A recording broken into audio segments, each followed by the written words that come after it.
Hello, dear students.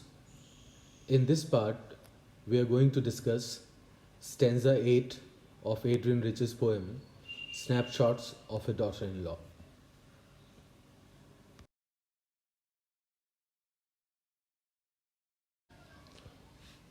First of all, I'll read out the stanza to you. You all die at 15, said Deodrat, and turn part legend, part convention. Still, eyes inaccurately dream behind closed windows, blackening with steam, deliciously, all that we might have been, all that we were fire, tears, wit, taste, martyred ambition, stirs like the memory of refused adultery, the drained and flagging bosom of our middle years. See, looking at this stanza, the younger woman and the older woman, they are coming closer in the sense that what really happens to women. So Durot has said a very interesting thing, that you all die at 15, and it is specifically in the context of women, simply because after 15, what takes over is the male world, or you may say the patriarchy, and then the young girls are made into women by the rules of the society and how they are supposed to be rather than they who really are. So it might appear that the term die, that we all die at 15, might appear a little bit harsh, but it isn't. The spirit dies.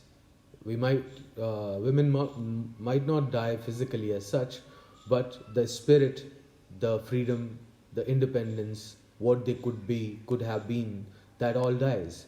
And that's why it says, the poetess, she says that we turn into part legend and part convention.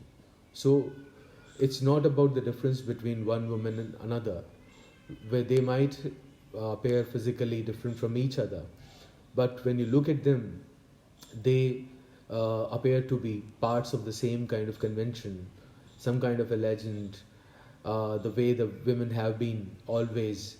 And if you look at it, they are nothing but convention. They are doing what the society really expects them to do.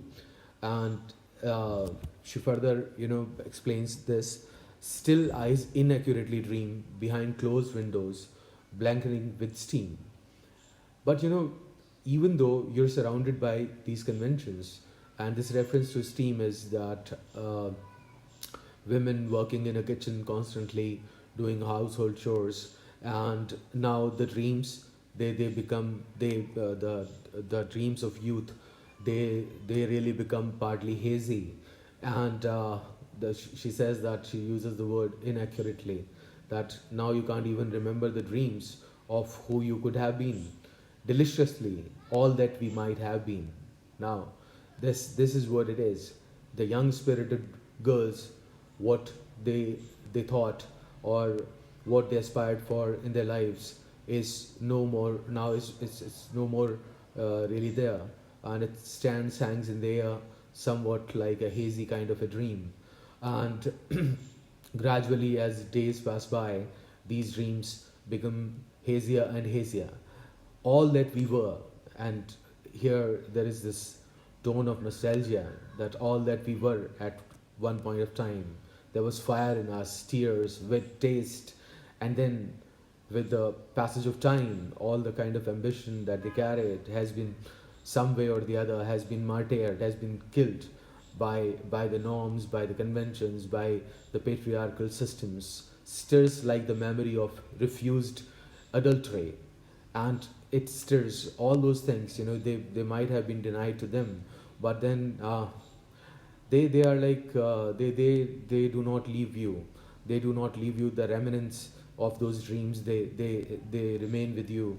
And even up to the terms of, where adultery is referred to, that even though it might have been refused at a particular point of time by them, all those things, which make a woman alive, all those things now hang in the air as some kind of hazy memory, the drained and flagging bosom of our middle years.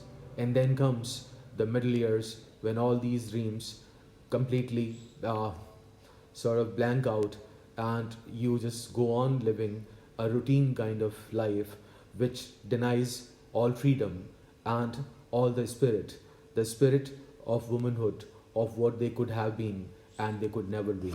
Thank you.